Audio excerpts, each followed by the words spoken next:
Salut les tofu, c'est Zerai. Aujourd'hui, alors que la saison 2 d'Overlord vient tout juste de se terminer, il est temps de lui consacrer une petite vidéo.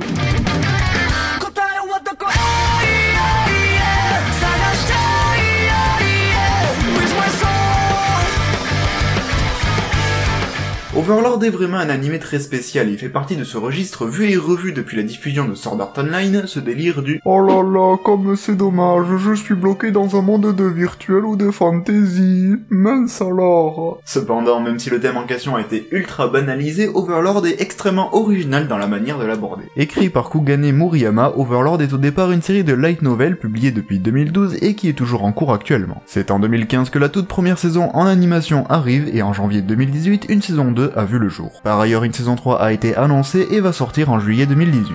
Oui, déjà, les mecs ils ont clairement pas le temps, mais je vais pas m'en plaindre puisque j'adore Overlord. Cela étant dit, il est temps de rentrer dans le vif du sujet.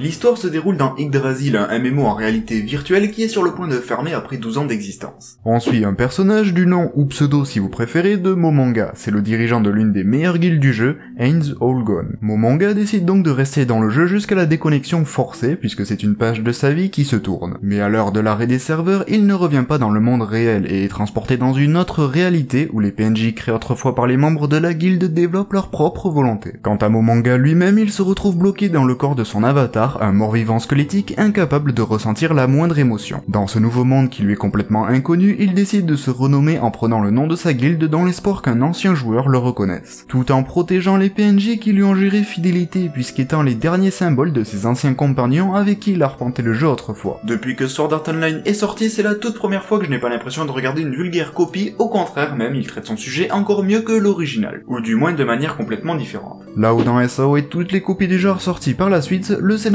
se concentre sur le fait que mourir est définitif et qu'il faut sortir du jeu ou du monde alternatif au plus vite. Ici, dans Overlord, on en a rien à faire, Momonga n'a aucun désir de retourner dans le monde réel puisqu'il n'a plus aucune émotion depuis son corps squelettique. Il est tout à fait conscient de ce qu'il fait, par exemple lorsqu'il va tuer des gens, il sait que c'est mauvais et la plupart du temps, il l'évite. Cela dit, quand il n'a pas le choix et qu'il doit tuer quelqu'un, alors il n'a aucune hésitation ni remords. Et je trouve ça justement super intéressant que son avatar puisse jouer un rôle aussi important dans sa nouvelle vie. Qui plus est, au fil de l'histoire, il se rend compte qu'il est en train de perdre son humanité, ce qui l'inquiète de plus en plus. Quant au fait de mourir, Momonga étant l'un des plus puissants joueurs d'Yggdrasil, dans ce nouveau monde, il est limite aussi puissant qu'un dieu. D'ailleurs, il y a justement une phrase qui y fait référence, puisqu'à un moment donné, l'un des PNJ dira à un humain que leur créateur, donc Momonga, est supérieur au dieu des hommes. Il est aussi capable de ramener les morts à la vie, même s'il ne le fait toujours que dans son propre intérêt. Ou alors quand il s'agit de l'un des PNJ, puisqu'il les considère limite comme ses propres enfants. Le lien entre Momonga et les PNJ est juste génial pour le coup. Chaque PNJ le vénère car c'est le tout dernier créateur encore en vie et ça développe une relation et un point de vue particulier en fonction de chaque personnage. Même la pseudo-romance forcée est hyper intéressante puisque c'est à cause de Momonga qui a changé une ligne de code de l'un des PNJ avant que le jeu ferme que cette dernière est amoureuse de lui. Ce qui crée une situation assez étrange puisque Momonga lui-même regrette d'avoir fait ça puisque pour lui il a dénaturé le personnage d'origine. D'ailleurs ça a l'air d'emmener petit à petit un changement de la personnalité dans la saison 2 donc à voir ce qu'ils vont en faire dans la saison 3, ça promet d'être intéressant. Qui plus est d'une certaine manière, c'est ce que souhaite Momonga, que chaque PNJ puisse vivre sa propre vie et qu'il ne soit plus lié par le code informatique qui a régi leur personnalité. Il souhaite les affranchir de cette situation en leur apprenant à vivre et avoir des émotions comme des humains alors que tous les PNJ sont pourtant des non-humains. Bref, le développement des personnages, que ce soit le personnage principal Momonga ou les personnages secondaires comme les PNJ, est juste génial et maîtrisé jusqu'au bout. Même les personnages secondaires, les habitants du nouveau monde, sont tout aussi bien développés et ça c'est juste génial. Il n'y a aucun personnage qui est là juste pour faire joli comme Klein ou la flopée des autres personnages que tu peux avoir dans SAO par exemple. Le seul petit défaut qu'il peut y avoir dans tout ça, si on peut considérer le développement de personnages comme étant un défaut,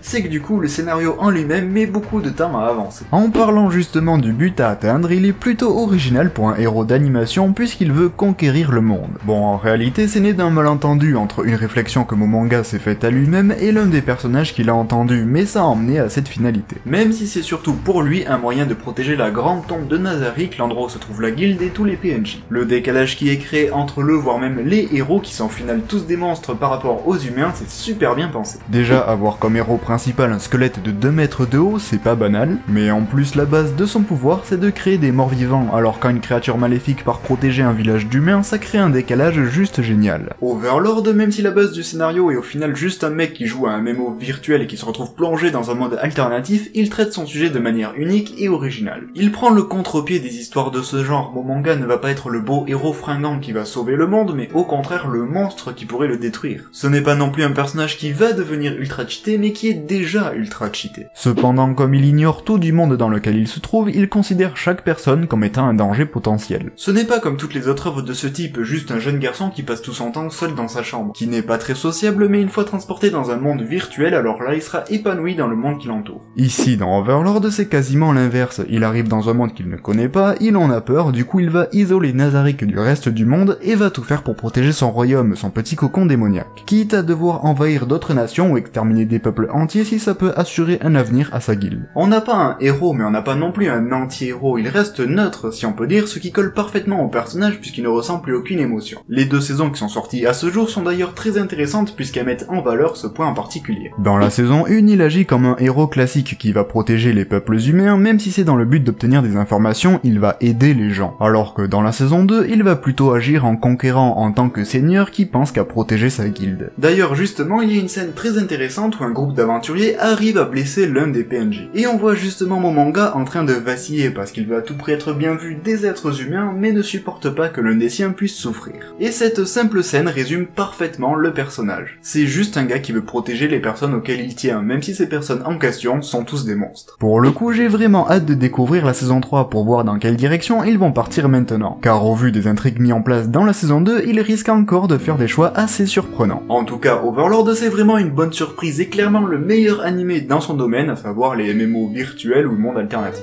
Donc si jamais vous ne l'avez pas vu, foncez voir Overlord, je suis sûr qu'ensuite vous attendrez avec impatience la saison 3 qui arrivera en juillet. Et si vous l'avez déjà vu, alors n'hésitez pas à me donner vos avis dans les commentaires. En attendant, prenez soin de vous comme d'habitude et on se retrouve dans une prochaine vidéo, n'hésitez pas à vous abonner et me suivre sur les réseaux sociaux. Bye!